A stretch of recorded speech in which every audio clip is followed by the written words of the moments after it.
1 second, there's a baby here. Say hey. Hey.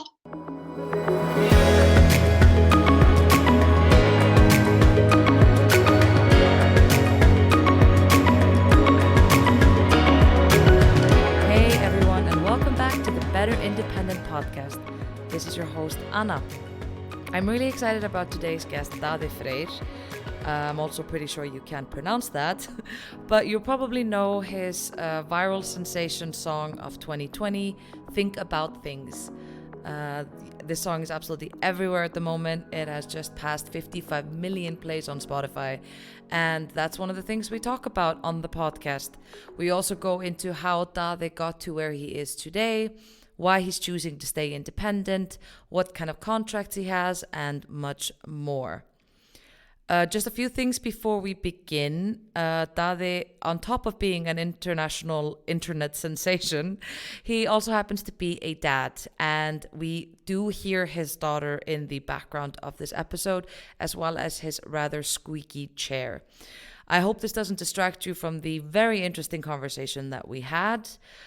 Please give it a listen, and if you have any questions, if you have comments, if you have ideas, thoughts, anything, please make sure to join our Better Independent group and have a chat with us there on Facebook.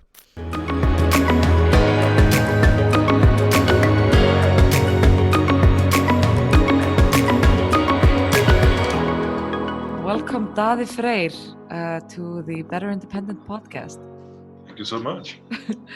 Well, what a year you have had, or let's say a year and a half. Maybe just for our listeners who are not so familiar with you, could you maybe just give us a little recap of what you've been up to and how the world has taken you by storm lately?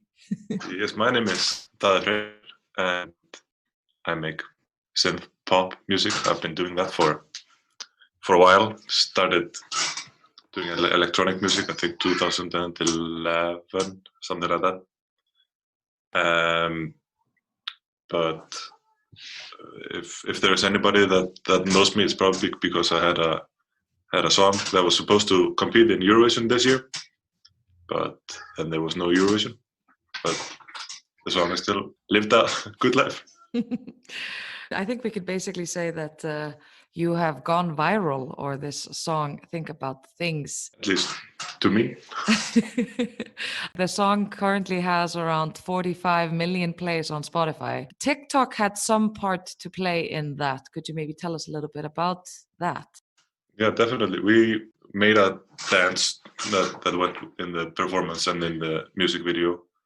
And a part of the thought behind that was that people could make their own, or could dance it and make a video and put it online, so people would be sharing themselves doing the same as us. But then there was a Twitter video of some people in onesies doing a completely different dance, where they were just bobbing their heads and their bodies and editing it super. It's a really funny video, but I had nothing to do with that, and then people started copying that so much. So that's how it started really getting some traction on TikTok. I didn't really have anything to do with that. And then this grew. You not only had this song go viral, you had Hot Chip remixing the track, and who was it, Jennifer Garner, dancing along to it as well. If we think about how did you get here? Did this all come from some big elaborate plan, or was there any strategy behind this whole thing? I started a YouTube channel in, I think, 2007 or something like that, where I started making covers and putting it on there myself. And I always just wanted to build that YouTube channel. I never had any grand ideas about that until I started my first band in 2012, and we won the Icelandic Battle of the Bands. That's the first time where I realized, okay, maybe this is something that I really want to do with my life, is make music. But then I started my solo project, which I called Mixophryggia, 2013, but then all the members had different plans, and then I started my own thing and kept going with that for like 3 years. But then it wasn't until Söngvakeppnin, which is the Icelandic preliminaries for Eurovision, and we were in second place. But that wasn't really that planned. I just sent in a song just because I thought it was funny, and then it got in, and I wanted somebody else to sing it, but then that person bailed on me. So like after a while, I just decided, okay, I'll do it myself. And then I got the team together, which was Gagnamagnið, and we made this concept just so we could have fun with it. Basically, we never thought it was going to change anything. It was just going to be this one-time thing, and then on to the next. But yeah, we were in second place, which made it possible for me to be a full-time musician in Iceland, just doing gigs and working for commercial. I got commercials and TV. For 3 years I did that. Yeah, so you managed to actually live off being a musician thanks to your first round of Eurovision fame. But then that was at my third year in DBS music. So the plan was to become a musician full time, and I had spent 3 years of my life and a lot of money on school to try and make that happen. So I didn't really have much of a backup plan, and I don't know where I would be if that wouldn't have happened in 2017.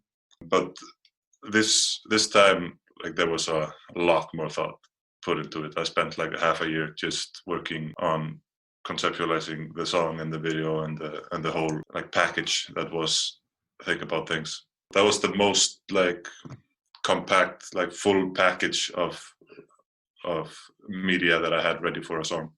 And when you were making that plan, did that plan end with Eurovision, or did you consider what would come after? I was definitely considering what would come after. Eurovision for me isn't really like, that's not the end goal. Like that was just starting like a platform onto the next thing. So yeah, I thought of Eurovision as a way to promote my music. Basically, it wasn't so much I need to compete in this competition. It's more, okay, now I have like 1 million people looking in my direction. What can I do with that? So now that this all is calming down a little bit, we are, 4 or 5 months after when Eurovision should have happened. The song was released early this year. What does the day in the life of Daði Freyr look like today? I'm working on new music. I've been doing so much promotional work, doing so many interviews and different things for different social media places where I'm trying to just grab everybody that's looking in my direction and keeping them with me, so they'll see the next thing I make. And finally now in the past 2 weeks I've been able to like sit down and write something new, and I have finally some idea of what the next thing is going to be.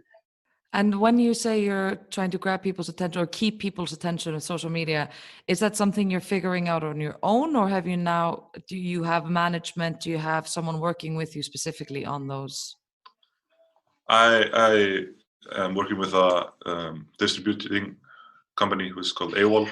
Like, I've been studying this and doing that for such a long time that I've kind of found, I think, my niche. And like we're working a lot together, but it's usually my ideas that are the things that go the furthest. So you have a publishing deal with them, but not a record deal. I have a publishing deal with Cobalt and a distributing deal with AWOL. But yeah, I own all my masters. Yes. So you are an independent artist. Was Yes. that an important decision or important choice? Yeah, definitely. We had so many record companies contact us, like basically all the big companies, but they all were gonna take so much more. Like they were gonna own so much more of not only my music, but just my me, basically. So now I can decide all the music I want to make. I can decide when it's released, and I can basically decide every aspect of my career, and they're just there to maximize all the things that I want to do, basically, instead of having some huge company telling me this is this is the way to go and that's how it's going to be done, then I can just say, no, this is how it's going to be done. And they just have to work around that. And what kind of contract, I mean, do you have, well, is there a reason why you picked Cobalt and AWOL? Do they offer something that you felt like you couldn't get anywhere else? What kind of deal do you have with them? How did you get in touch with them? Just for our listeners, if they were thinking about how this all happens. When the song started to go all over the place, then we were contacted by a bunch of companies, but Oddni, my manager, had already been in some contact with AWOL, and like we knew that they wouldn't be able to bring in as big advances and stuff like that, but we felt like they were gonna work with us further into my career and not just focus on this one song and trying to maximize that, and then I would just like be swept under a rug. We started with the AWOL contract just because we were going to release more music, so it made sense to have a distributor with us already then, and then they could help us with the promotional stuff. But and yeah, getting a good lawyer for that is super important. So you, like, the first contract that I got, I was like, okay, nice. And then he looks over it and he's like, yeah, you can change this and change this and change this, and then like it looked way better after that. So having a good lawyer is very important. Very important, a very good tip also, because I mean there's so much jargon and so many concepts in there that it's not so easy for anybody to understand it. So yeah, and the contracts are long and boring. Exactly, you don't exactly want to go through all of the fine print, but then it's the fine print where they get you. Yeah, exactly. And there's a lot of, I think, like I was at a really good place where when we made the deal. So I had like some what's the word, bargaining power. Like if I would have been contacted by Universal in December, then they could have told me basically whatever, and I would have said yes and just signed something. But waiting a little bit and gaining some recognition and like actually having a case when you're like pitching to the companies is, I think, way better than going to a company before you get anything done, and then depending on that company to make you bigger, but then you're in debt to that company. And even if you become pretty big, there's a lot of examples of musicians that are just that had like global hits but are still like don't have anything. So I would definitely recommend starting your own thing to start with, instead of just trying right away to get to a label or something like that, because if they get you really early, that's when you're going to make the worst deal. Yeah, so what you're saying, that before all of this, let's say a year ago, if Universal would have approached you with the things that you had released, you would have signed one of those contracts where you would have sold a lot more of your rights. I think so, probably. I would have been just super excited that there was a big company that had interest and just not really thought about what I was doing, I think. But now, like, I knew that there was a lot of companies that were contacting. Like there was a lot of buzz around the song, so like I knew that I had some power at least. So that's why I wanted to look into everything. And yeah, and I think that's something that is slowly shifting. I mean, one of the reasons why we're so interested in supporting independent artists on our side is because they are the fastest growing sector in the music industry right now, and it's really important to make artists also understand that the industry is sort of changing. The industry is starting to have to definitely pivot, and they have to accommodate the artist. They can't just always say, no, our way or the highway. So, and I think you're a very good example of that, how exactly using the leverage that you get by having a big social media following and a lot of streams, and how you can leverage that. So now, like, instead of, like, if you had one big song 10 years ago, then you had to, or 15 years ago or whatever, then you really had to rely on your record label to push the next song also. Like you needed them to tell all the radio station and the TV stations to play this song. Like here's our marketing budget, and we need to put a lot of money into getting that out there. But now, like if I have 120 something thousand people on YouTube, which is just people that I personally have like direct access to. Exactly. I don't need to go through anything. I don't even need to get a song on the radio for my listeners to hear it. Yes.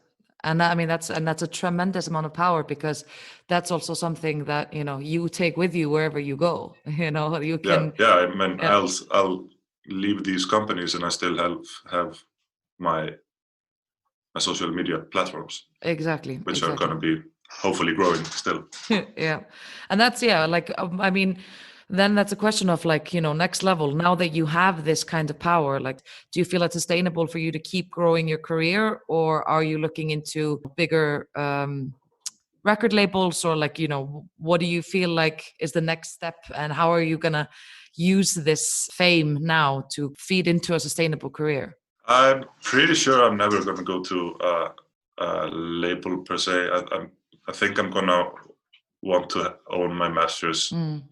Always, just for my mental health. I don't really need to be like super rich, and I don't really want to be super famous. It's more just being able to make music for the rest of my life and living a comfortable life for me and my family. The song got so much attention. Now I feel like, okay, I actually have.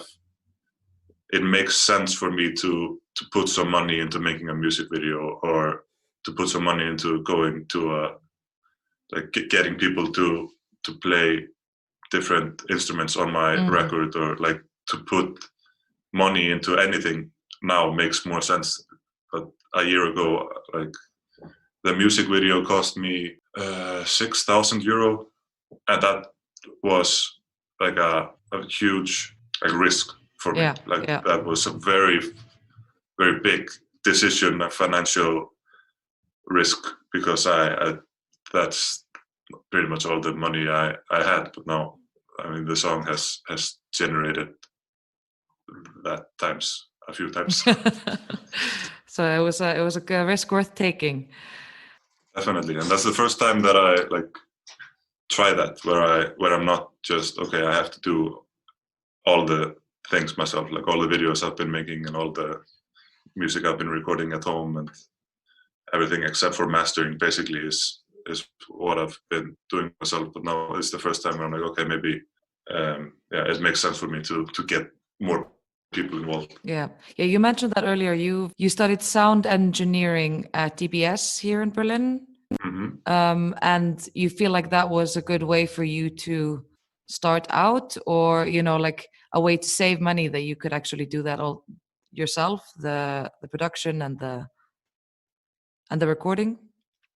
Yeah, the plan was kind of to have a studio where I would record other people. Like the plan wasn't really to just be a recording artist and like touring with my own music and stuff like that. I didn't really see that as a possibility. Like, of course I saw it as a possibility, but I'd been trying to get my name out there for so many years that like it was just, okay, that's maybe something that's not gonna happen. So, but I still want to make music, so I just wanted to be more behind the scenes. But I'm also fine with being in front. You started working on your personal project, Mixofric. Yeah, maybe tell us a little bit about that. When I first started doing my own stuff, it started after the band split up, Retrobot, and I just wanted to keep making music. And that's at that point I had pretty much decided that I was going to go to music school. I didn't know where it was going to be, but I knew that I wanted to go to like a production and music recording school, not in Iceland.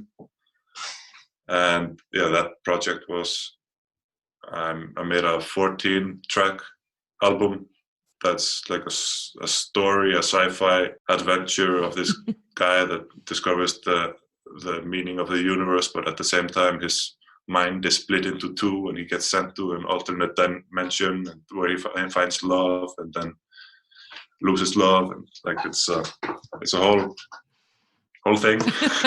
Very basic and very yeah, easy. maybe it was a little too conceptual. But then, yeah, after 2017, after the Icelandic competition, I started making music under my actual name and in Icelandic. Was it a conscious decision to stick to Daði Freyr, even now that most of your success is abroad and people seem to have a bit of a hard time pronouncing your name? Yeah, I didn't really think of this project as going outside of Iceland. Like I wanted that, of course, but it wasn't like when I started making music under Daði Freyr, I was making it in Icelandic, so it was mostly like for the Icelandic community. Basically, it wasn't until like basically this year where I knew already before think about things that I was gonna be writing music in English and seeing if I could take it somewhere else. So the timing of that was pretty good. And what do you feel like now that you've had some considerable success in Iceland, and you were already an Icelandic pop star after the first Eurovision preliminary competition? Of course, you've been living in Berlin for a few years and you're aware of the scene here quite a lot. What would you think is the biggest difference, or what are the things that have surprised you between the differences between Iceland and Berlin, or Reykjavik and Berlin, or however you want to say it?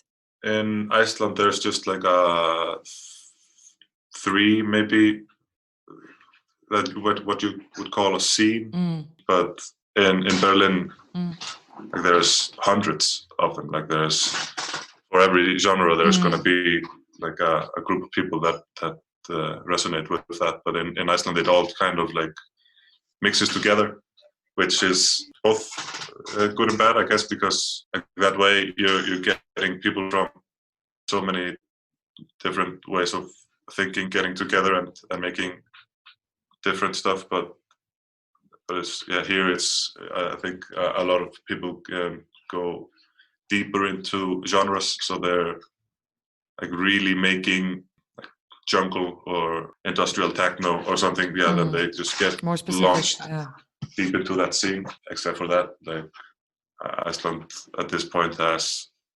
3 venues where you can play live music or something like that. Like it's just gotten super bad. Yeah. And here, like there's a venue on every street corner and like hundreds of gigs every night when there's not COVID. Yeah, when there's not a pandemic.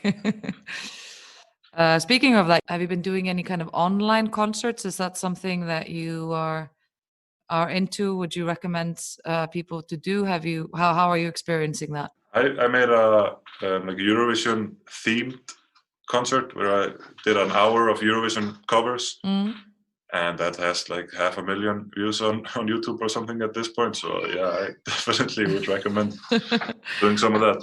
I've been asked also to do a lot of those, and I've been doing a few, but like for me right now it makes so much more sense to like put it on my YouTube channel. Yeah. Like there's of course a lot of value in doing stuff for to get exposure and to get new people to come in, but I think the most important thing is doing it on your own place to get people to come there, and then they'll see the next thing, and then they'll maybe hit subscribe, and then they'll tell their friends about it or something, instead of they read an article and listen to one song or something like that. Yeah, to rather channel people into your platforms rather than just them seeing you somewhere. Yeah, that's a very good idea. When we were chosen to go to Eurovision this year in Iceland, then we were asked which video we wanted to be on the Eurovision YouTube, their YouTube, and I was very, very decided on that the video should only be on my channel, and then they could have the live performance to the Eurovision side. I was told that the video and the song would probably get more plays if the actual video went on Eurovision, But Mm. then all the people that were gonna see that were then gonna be on the Eurovision YouTube page Yes. instead of being Yeah. on my page. So that Yeah. then they would have to like look it up again, or they would probably just play another Eurovision song. Yeah. Very clever of you. I never would have thought of that. Thank you. And do you have any kind of, when it comes to social media, do you have a strategy? Do you have someone taking care of your social media, or is this just straight from you to the fans? It's straight from me to the fans. There was a few like ads and stuff that come in like quotes or that come from my channel, but they still, you can see that it's not me actually saying it. And all of a sudden there's like a thing that I didn't write on there, and so I put a stop to that. So Yeah. everything that you see on my channels is going to be me. But I also enjoy doing that part. I get that a lot of artists, they feel like it's an obligation or something, but for me it's part of why I like doing this. Like I like making different content for the different platforms. Do you have any rules on what you post, what you don't? How do you choose to interact with your fans? Do you have any rules that you follow that you've just made up yourself, or is it just a day-to-day thing? There are some rules that aren't necessarily set in stone, but like I interact very differently with the platforms. Like on Twitter, it's much more loose for me, and it's more like I'm more commenting on what people are saying and yeah, putting stuff that I think is funny. Most of it though regarding me. I tend not to get like political a lot, or just say random jokes that I think of, or just posting something that's unrelated to me or my music. But then Facebook, I use, those are just the most important bits. Like if I've made a new video, or if there's an article that I'm proud of being in, or something like that goes on Facebook. So that's a little more square. And then Instagram is where you can see like more intimately what I'm doing in my life, basically. And when I release stuff, then I'll be more focused on those. Like now, I'm not really focusing that much on my social medias. It's more when I have something that's coming out, then I'll take a few days or weeks where I'm like really focusing on getting people's attention to whatever it is that I released. Yeah. And like now you say that you enjoy being in touch with your fans and that you like the idea of staying independent. Have you looked into platforms where you could more, crowdfund and, get funds directly from your fans, such as Patreon or? I've been looking into Patreon since before it was a thing. Like Jack Conti, the founder of Patreon, is a YouTuber that I have been following for 12 years or something like that. So I knew about it really early, but I never saw it being something for me necessarily, because you're kind of promising scheduled content that's only for that website. So just for me, I wanted to, if I was going to dive into that, I want to do it right, and then it was just going to take too much of my time, I think.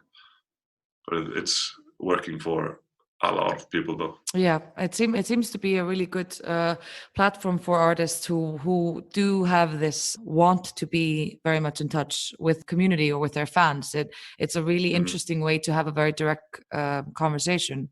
Have you thought anything about, now that we don't know how the live music industry is going to fare? When we were younger, we bought albums. And then when we actually started out in the industry, streams had started to take over quite quickly. And that was supposed to be the future. And then because people weren't making enough money of streams, that people say live music is the future. Do you have any thoughts on what you think might be coming next? I think streaming is not going anywhere, at least. I don't really want to focus on any one thing too much. So I just want to have content all over, because there's a lot of revenue to be gotten from various places. Yeah, it's hard to say. I just think streaming is going to get more and more popular, and if it's not Spotify, then it's gonna be something else. But I'm pretty sure that my focus is gonna be on those two things mostly,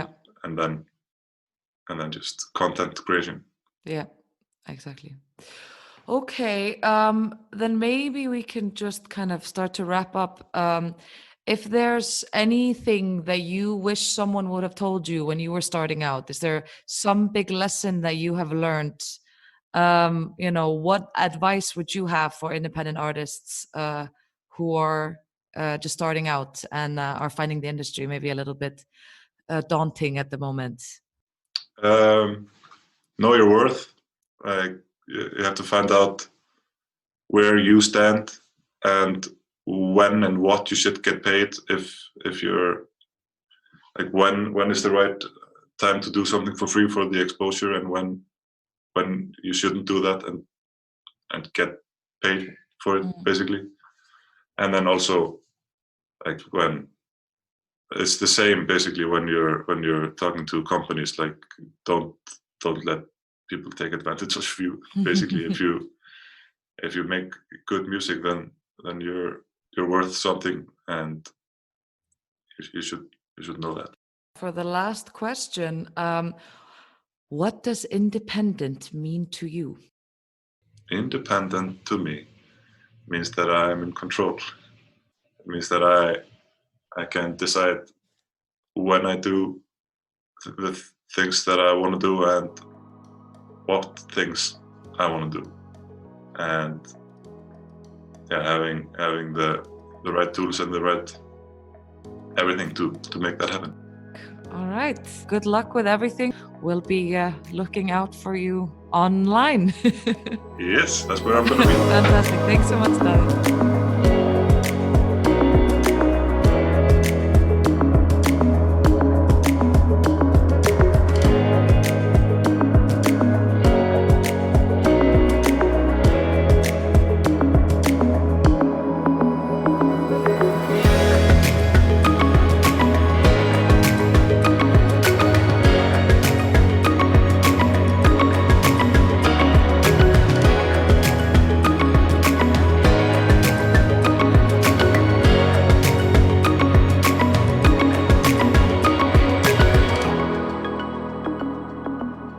All right, there's no baby anymore.